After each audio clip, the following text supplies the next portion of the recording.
What's going on, everybody out there in Badger Nation? I am super excited for today's episode. Welcome to the podcast. Today, I am joined by Steven, my co-host. How's it going, Steven? Hey, how's it going, everybody? I am remote for this week. I'm actually in California, back where it's a little bit cooler than I guess what I've heard Amazon or what Amazon. You've got Amazon Austin's on the brain. I've been thinking about Amazon all day. So what Austin's been getting. Do you ever? This is a real thing. This is not like made for the show. Do you ever, like when you close your eyes to go to sleep, do you ever see spreadsheets or the Amazon ads interface? Of course. Yeah, I have lucid dreaming about spreadsheets. No, I'm being serious. I really do. It's like sometimes you look at it so long and it gets singed into your like image processing. Yeah. Yes, image processing. Yes. Anyway, welcome to the show. We're going to be talking about bids today. And just first, let's take care of a couple housekeeping things. Steven, we want to hear from the people out there. And we've got two different ways for people to call in, leave us their questions. We will answer them on the show, probably. At badger.com/voicemail. We've also got a fun phone number. Yeah, so if you guys want as well, because sometimes I guess it's, you're driving in the car and you have a great question, but you can't, go on to adbadger.com/voicemail. You can always just call it in as well. Just type in 833-BADGERS. That's BADGERZ. So Badgers with a Z. That's our phone number, and you can leave a voicemail there for us as well. That's right. So, hey Siri, call 833-BADGERS with a Z. I think that should work. If anyone can get that to work, send a video in. Also, we wanted to read a review from our Apple Podcasts. Thank you so much. This person's name is Axe Pence, which is such a great name. This one we picked to read because it's particularly unique. The subject line is "Yeehaw! Thanks, Austin boys." 5 stars. And the body of this review simply says, "Badger Nation Unite." And, in all caps. In all caps with an exclamation. Thank you so much, Axe Pence, for having strong Badger energy out there today. And we always aim to give you value by the end of every show so that every single episode you can level up your Amazon advertising in some actionable way. And today I'm really excited to talk about bids, to take a deep dive on bids. So we're going to sort of talk about 7 ways to optimize your bids, 4 ways that you should not be optimizing your bids, and 3 ways that you should be optimizing your bids. And we're actually going to tack on formula that you should be using when optimizing your bids. So sort of quick, simple things you can just do on your computer. If you have a phone calculator, or you should know your hotkey for your calculator on your computer. We're going to be going over those formulae, which is the plural of formula. Did you know that, Stephen? I did know that, but I think that's an archaic way of saying it. I don't think anybody actually calls it formulae. But we're also going to be calling it for this episode 7 personas of the Amazon bidder.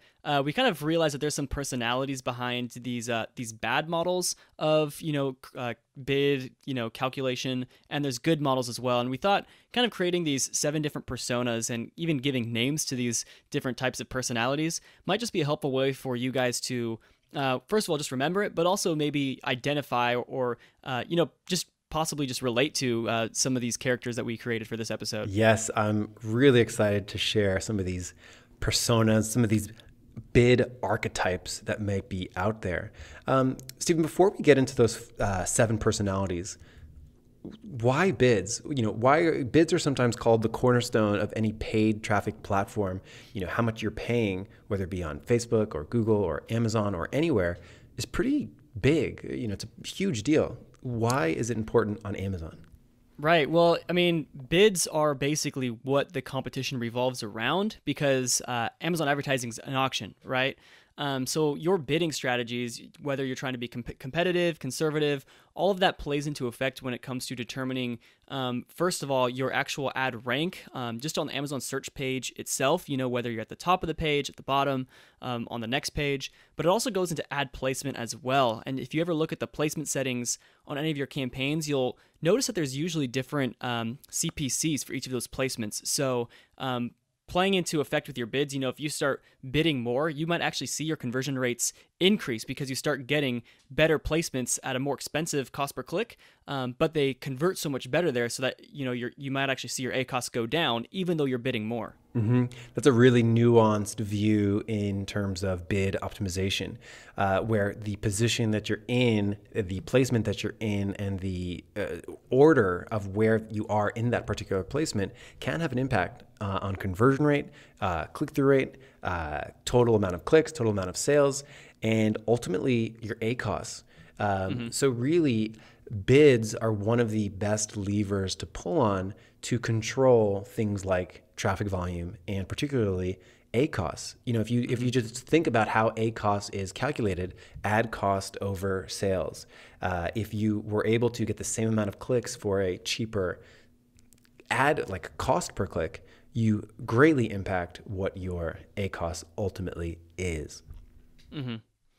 Yeah, so it's pretty intricately interrelated, the relationship between your bids or your CPCs and your ACOS, because just like you described, it's directly impacting how much you're spending on every sale, on every click, but then it also just kind of it plays into effect different bidding strategies, different ACOS strategies for whether you're bidding on your own brand, a competitor's brand, high traffic keywords, low traffic keywords. So there's just a lot to consider when it comes to bidding strategies.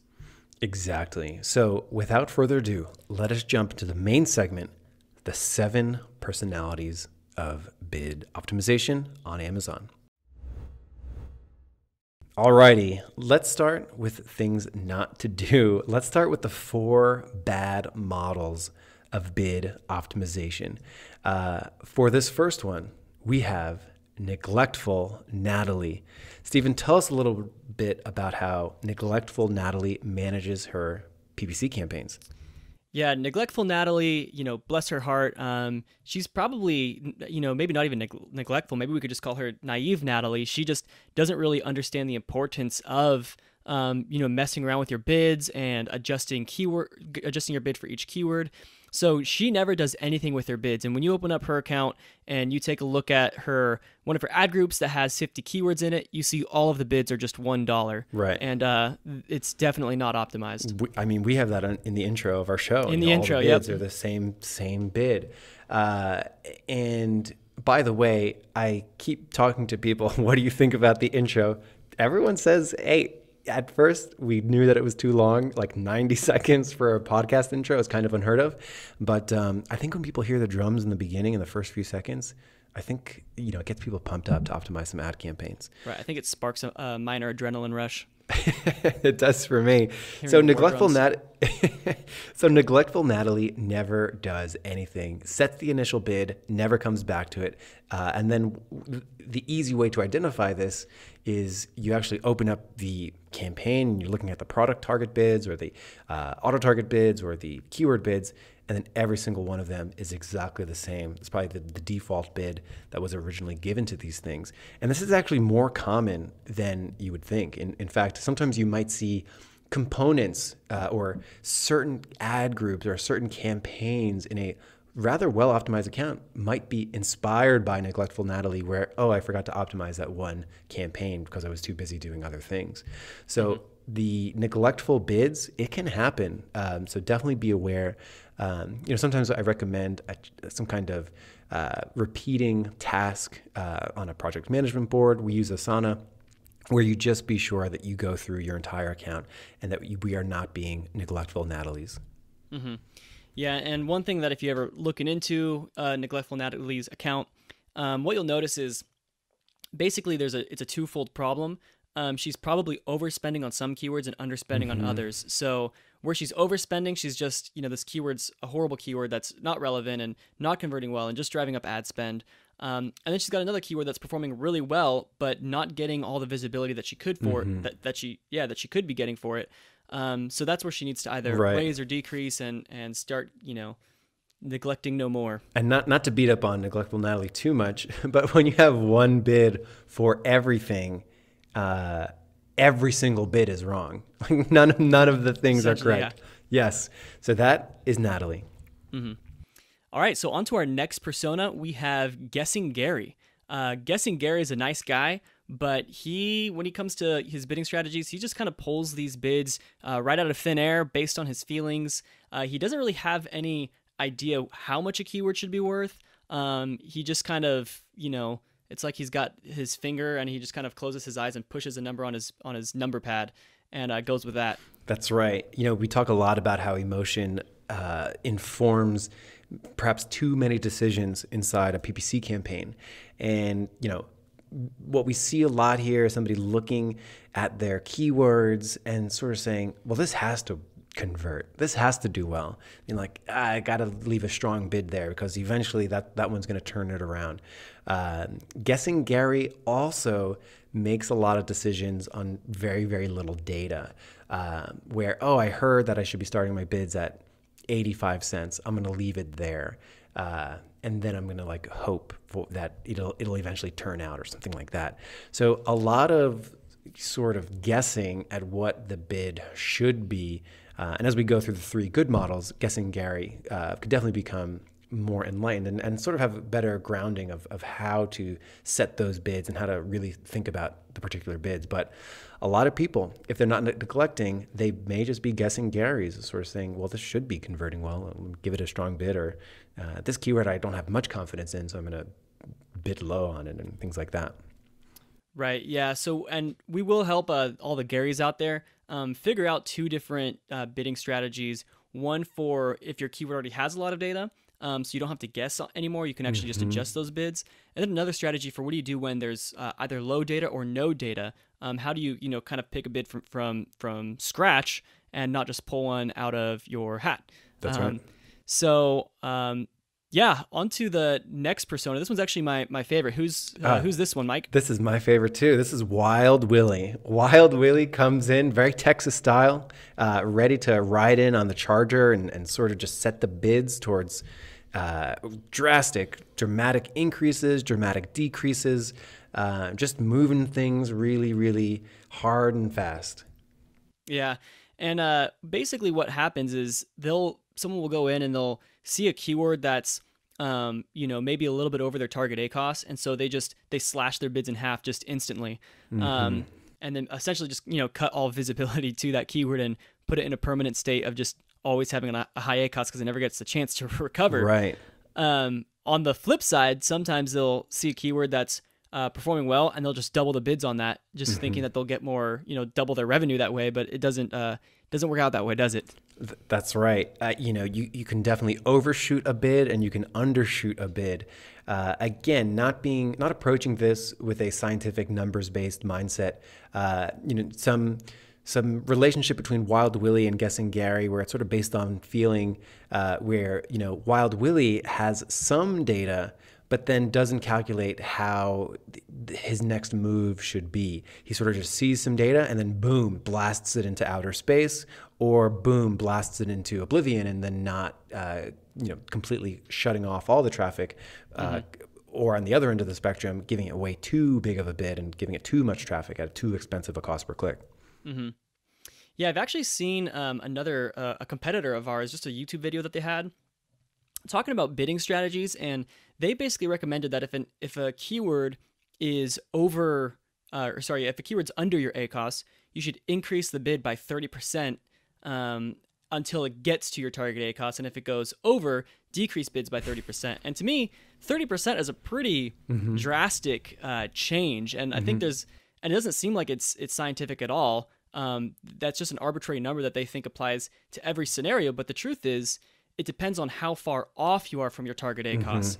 If you're off by your target ACOS by a drastic amount, then you may want to increase it by or decrease it by a big amount. But if you're only off by a little bit, you want to scale your changes based with how far off the mark you are. That's something we'll be talking about later. Right. You want to scale your changes, how far off the mark you are, as well as you can measure that. You can measure where you want to be and where you are, and actually have not an arbitrary number of changing your bid, but an actual mathematical, literal, the right answer of what you should be moving your bid to. So, we didn't really have this archetype of like arbitrary Alex, someone who just moves their bids arbitrarily.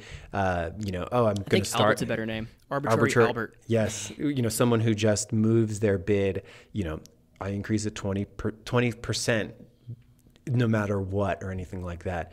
There's definitely a measured way that you could move. And, it's probably better than nothing in the sense of if you do have something that's doing better than your ACOS, then yeah, probably you do want to increase it. But why not take the 1 second to figure out exactly how much you should be increasing it? Right.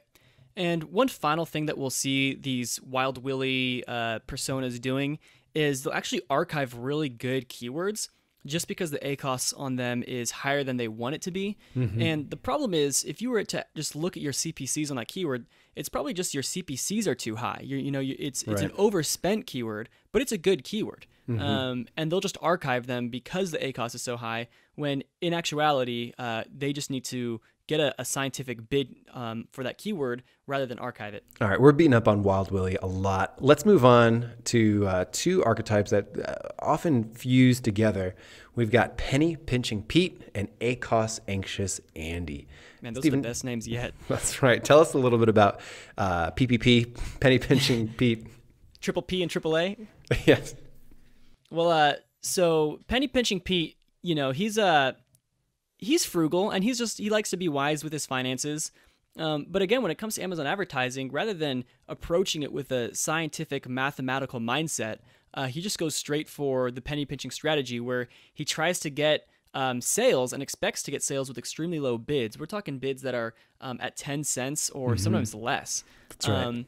And maybe it's a really competitive, keyword. Like he's bidding on a keyword that's something like, omega-3 oil. That's a pretty crowded niche. Mm-hmm. And, he thinks at 10 cents he's going to be pulling in all these sales, when in actuality he's not going to get any impressions except for perhaps some really long tail keywords that are, irrelevant to what he's actually selling. That's right. I mean, we've all gotten these emails. Somebody writes in, I'm so excited to optimize my campaigns. My target ACOS is 5%. Right. I got my bids at 5 cents. Mm-hmm. Really tough. So Penny Pinching Pete never really realizes that bidding more strategically, not just on everything, but bidding more strategically on the terms and the targets that do convert really well, that's money well spent. You want to get more aggressive on the areas that convert well for you. And then you want to bid very low on, the scant long tails that are going to roll through sort of some kind of catch-all type ad group. That's maybe the spot where you bid really, really low. But in general, you do want to bid more aggressively on things that are worth it. Right. And so like you were just saying, Mike, about the people who write in and they're targeting a 5% ACOS, that kind of speaks to the persona of ACOS Anxious Andy, who thinks that lower ACOS is always better. Mm-hmm. And so there are a lot of people who, we're talking with them on the phone about their ACOS goals, and they always, so a lot of people will be like, well, of course, as low as possible, like 1% if possible, Mm-hmm. But the thing we have to let them know is, even if you had a 1% ACOS, it's not necessarily, that's not where you're going to be most profitable. You have to find the sweet spot where you're maximizing, visibility and traffic on top of your actual profitability of your ad spend, in order to figure out, what's the best point for, really driving that bottom line. No doubt about it. And those are the 4 bad models. Neglectful Natalie never does anything. Guessing Gary makes his bids out of thin air. Wild Willy, dramatic increases, dramatic decreases. Penny Pinching Pete, and ACOS Anxious Andy. Stephen, let's move into 3 really good models, as well as the calculations behind those 3 models. Alrighty, the 3 good models, as well as 3 super simple calculations. So I use a Mac, and I know the hotkey to bring up my Spotlight search, and you can just type numbers in. You can type in little formulas right in there to be able to do these. So a lot of these formulas are going to be able to be done in under 5 seconds for any one particular bid. So definitely these are simple, easy to follow along calculations. So let's jump into the first good model, which is Historical Henry. So tell us a little bit about Historical Henry. Historical Henry, he's a man who likes to live by the books. He's always checking out the charts. He loves studying performance and metrics. And so one of the things that he does is he calculates essentially in order to find the perfect cost per click, he first has to figure out, well, what's his average revenue per click. So he'll actually take a keyword and he'll get the revenue per click metric by basically taking the total sales for that keyword and dividing that by the total clicks for that keyword. And that can be over a different time frame, whether it's 30 days, 60 days, 90 days. Basically, the difference in the time frame there is it's a spectrum of moving from a shorter time frame is a little bit more immediate to the seasonality of the moment, and the 90-day time frame has a little bit more breadth to, I guess, longer term trends. But yeah, he'll find that revenue per click metric, and then it's such a simple calculation, Mike. But you just take your revenue per click and you multiply that by your target ACOS percentage, and that's going to give you your bid. Boom. So that's really simple. So let's say I were to generate $100 of revenue from 20 clicks. So that's how you get revenue per click. So if you generate $100 revenue from 20 clicks, that's just really simple. 100 over 20. That means in general, every time you get a click, you generate $5 of revenue.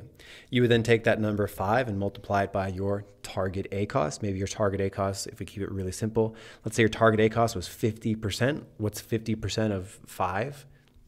$2.50. Boom. You have a bid that is grounded in reality based off the historic performance of that particular keyword. Mm-hmm. And just so I think that's probably the easiest way to, really just make the calculations for any keyword. Another simple trick, just since we talked about Wild Willy before, who, based on how on target or off target his ACOS is, he'll make those drastic swings. Another calculation that you can do, which it will give you the same number, it's just a different way to do the math.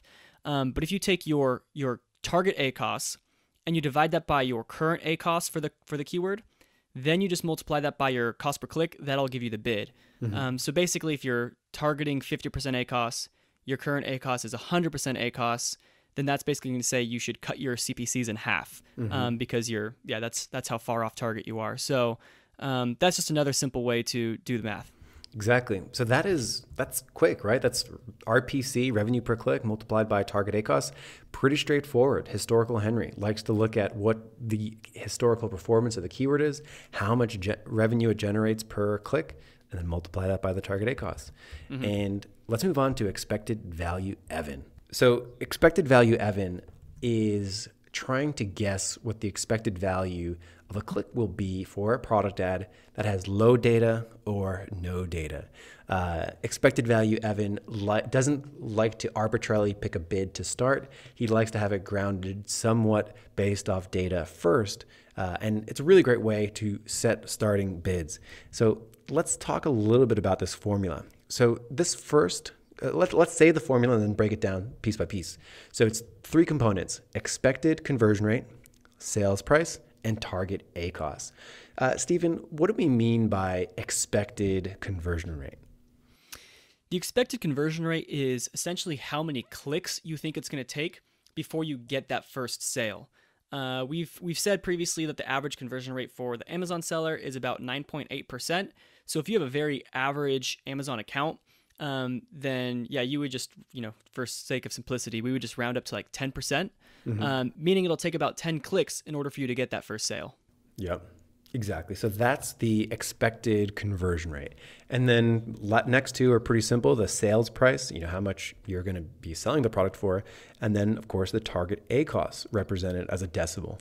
So that's pretty straightforward here. Let's say someone was looking at their historical performance for an account, or maybe they have some idea in some other campaign that this new campaign that they launch is going to have an 8% conversion rate. If they have an 8% conversion rate on this new thing that they're bidding on, so they do 0.08 multiplied by $29.99 multiplied by maybe a 30% target ACOS, 0.3. So 8% multiplied by $29.99 multiplied by 30% ACOS, that's 72 cents. So all of a sudden, expected value Evan has already factored in that if he were to get 72 cent clicks at an 8% conversion rate with his $29.99 product, he would land at his 30% ACOS. So that's a great way to set up predictive data on things where you don't necessarily have historical data like Historical Henry does. Right. And for those who are able to kind of piece it together, expected value Evan is pretty similar to Historical Henry in that he is using the same revenue per click metric. The way he's just figuring that out is he's basically figuring out how many clicks is it going to take in order to get that revenue. So that's where conversion rate times sales price gives you that RPC figure again. And for those folks who, if you're kind of struggling to wrap your mind around conversion rates, or maybe it's your very first Amazon campaign and you don't have any, historical conversion data yet to kind of figure out a starting point, go back and check out one of our previous episodes where it was the one on cranking up conversion rates was the name of it, where we talk about how to find that even in your own business reports if you want to find the organic data for conversion rates. Mm-hmm. And we've got one last good model, Anticipatory Amy. Stephen, walk us through Anticipatory Amy. So Anticipatory Amy, she's really smart. She does a really good job of recognizing that, say, for example, your expected conversion rate is 10%. That means after 10 clicks, you should get a sale. Now, say you have a keyword that, say it's gotten 15 clicks so far and hasn't gotten a sale yet. So the question is, well, we're over our expected conversion rate so far. We don't know if it's going to convert yet. But what we do know is that we probably shouldn't be bidding the same price that we were bidding when we were expecting that 10% conversion rate. The other issue that plays into effect here is, for all these situations, you can't calculate revenue per click until you get a sale. Mm-hmm. Because you don't have any revenue yet.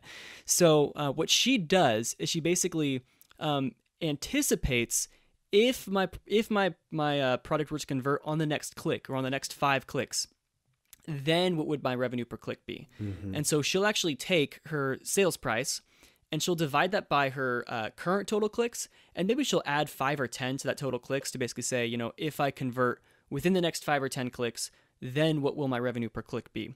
And then she multiplies that by her target ACOS.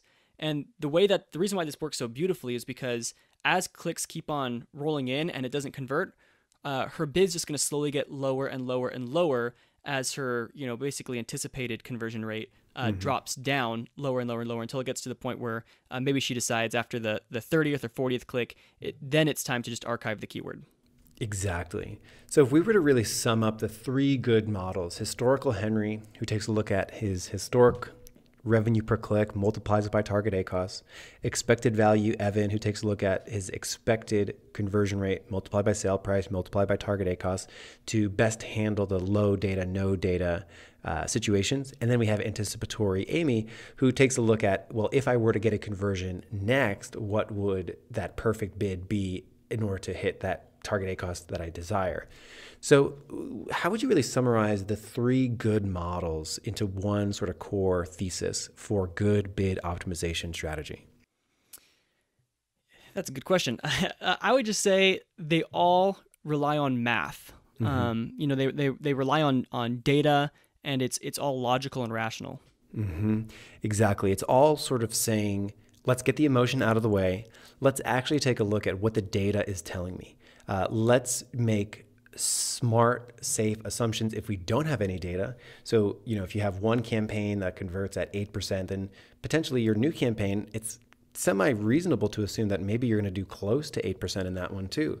So you can use that as maybe a starting jumping off board for a completely brand new keyword. Same thing with Anticipatory Amy. It's anticipating. It's saying, hey, this is my target ACOS. This is what I want to hit. I haven't converted yet. So how do I need to adjust my bids as I go into click 11, 12, 13 without a sale? So you can approximate what these bids should be with simple, quick math. So definitely learn the hotkey for your computer's calculator function, and you can blast through a lot of these calculations relatively fast. Absolutely. And I think once you guys start implementing these bidding strategies, you'll see a drastic increase in the actual performance of your keywords. You'll see yourself get a lot closer to your target ACOS goals. And I think you'll be just, really stoked about what happens. And that is how to make your bids on Amazon advertising a bit more scientific. Just some quick reminders. Don't forget to leave us a voicemail at badger.com/voicemail. We've had some really great people write in, call in about some new topics they'd love us to cover. Or you can dial in at 833-BADGERS with a Z. And that is it for episode 38. And go out there, optimize your bids, let us know how it goes, and let us know if you have any questions on it. See you guys next time.